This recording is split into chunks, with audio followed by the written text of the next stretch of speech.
So hello students, reading our next page climate. तो climate आप जज करोगे अब क्या है। पहले मैंने आपको वेदर समझाया था जिसमें बताया था मैक्सिमम मिनिमम थर्मामीटर से आप टेम्परेचर नोट कर सकते हो, ह्यूमिडिटी हाइग्रोमीटर से, और रेनफॉल रेन गॉज से। नेक्स्ट है climate is a long term pattern of weather in a particular area long enough to yield meaningful averages. मतलब एक एरिया का पर्टिकुलर एरिया का काफ़ी समय से जो पैटर्न चला आ रहा है वेदर का, उसको उन्होंने क्या है जज करना होता है। ठीक है, उसको क्लाइमेट बोलते हैं कि मतलब क्लाइमेट क्या है कि लॉन्ग टाइम तक उस एरिया का वेदर किस तरह चल रहा है।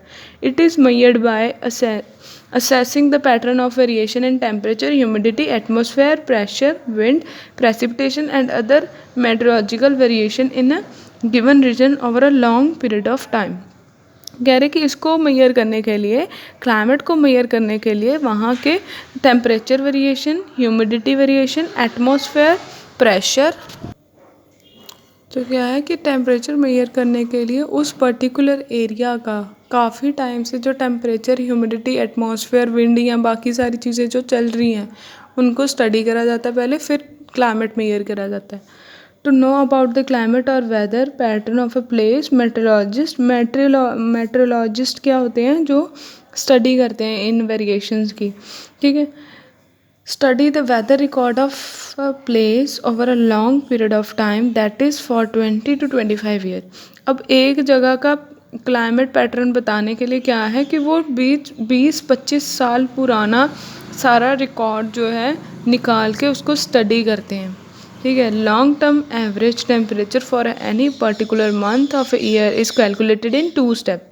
2 स्टेप होते हैं जिससे क्या है कि काफ़ी समय से जो उनका एवरेज टेम्परेचर किसी एरिया का चलता आ रहा है वो स्टडी किया जाता है, कैलकुलेट किया जाता है। 2 स्टेप्स हैं। कौन से 2 स्टेप्स हैं? First, calculation of mean temperature for all days of the month. सारे डेज ऑफ मंथ के लिए एक मीन टेम्परेचर कैलकुलेट किया जाता है। Average temperature during the month is equals to sum in daily temperature over number of days. और next point है calculation of mean monthly temperature. ये था mean temperature for all days, ये monthly है for the number of days. यहाँ पे months को calculate करके ईयर का निकाला जाता है, यहाँ पे डेज को कैलकुलेट करके मंथ का निकाला जाता है। तो long term average temperature of a particular place is equals to sum of monthly average over n years. N years तक उसका एवरेज कितना चल रहा है और नंबर ऑफ़ ईयर्स कितने हैं। तो इससे आपको लॉन्ग टर्म एवरेज टेम्परेचर किसी प्लेस का पता लग जाएगा। ठीक है, तो नेक्स्ट है factor affecting the climate of earth. तो फैक्टर्स कौन कौन से हैं जो क्लाइमेट ऑफ अर्थ को इफ़ेक्ट करते हैं। The climate of the earth has not remain the same. Earth का क्लाइमेट सेम नहीं रहता। There were times when the earth was covered with ice. कहते पहले एक टाइम था जब आइस के साथ पूरी अर्थ कवर्ड हुई हुई थी। ठीक है, with the advance in science and technology scientist can now study the climate easily. तो अब क्या है, साइंस और टेक्नोलॉजी से क्या है, साइंटिस्ट ईजिली स्टडी कर सकते हैं क्लाइमेट को। Climate of any place mostly depend upon a temperature and precipitation. Precipitation होती है कि मॉइस्चर हवा में कितना है। टेम्परेचर और वो प्रेसिपिटेशन देख के क्लाइमेट जज कर सकते हैं। Temperature and precipitation at any place depend on several geographical factor. तो अलग अलग जोग्राफिकल फैक्टर हैं जिसके ऊपर ये डिपेंड करता है, such as distance from the sun and earth tilt. मतलब अर्थ कितनी घूम रही है और उसका कितना डिस्टेंस है फ्रॉम द सन। ये दोनों फैक्टर्स के ऊपर ये जो क्लाइमेट है वो डिपेंड करेगा। सो इसमें फर्स्ट पॉइंट है डिस्टेंस फ्रॉम द सन, मतलब सन से कितना डिस्टेंस है अर्थ का। तो सन क्या है, sun is a hot ball of fire. सभी को ही पता है कि हॉट बॉल ऑफ फायर है ये। So the planet closer to the sun is much hotter than the planet farther away from it. ये हमें पता ही है कि जो प्लैनेट सन के पास होएगा वो ज़्यादा हॉट होएगा और जो प्लैनेट उससे अवे है वो ठंडे होएंगे। The distance of earth from sun plays a major role in determining the temperature of the surface of earth and therefore its climate। अब कह रहे हैं कि अर्थ से जो डिस्टेंस है सन का वो एक मेजर रोल प्ले करता है टेम्परेचर को मेजर करने में। ठीक है, एंड देयरफॉर इट्स क्लाइमेट, और उसका क्लाइमेट बताने के लिए। नेक्स्ट है tilt of earth on its axis. अब टिल्ट है मतलब वो कितनी अपनी एक्सिस के अराउंड, क्योंकि हमें पता ही है एक अर्थ की वो रेवोल्यूशनरी होती है मोशन, जिसमें उसकी एक्सिस मेजर नहीं होती। जो अर्थ की है वो दो रोटेशन होती है, अबाउट इट्स ओन एक्सिस, अपनी एक्सिस के अराउंड, और एक सर्कुलर मोशन अराउंड द सन, सन के अराउंड जो वो मोशन में घूमती है। तो इसमें आपने tilt of earth on its axis, अपनी एक्सिस में वो कितना टिल्ट होती है यही आपने देखना है इसमें। The earth rotate about its axis, कहते हैं वो अपनी एक्सिस के अराउंड घूमती है, which is imaginary line joining the north pole and south pole. एक इमेजिनरी लाइन होती है जो नॉर्थ पोल से साउथ पोल तक ज्वाइंट होती है, ठीक है। The earth is slightly tilted on its axis eight an angle 23.5 degree.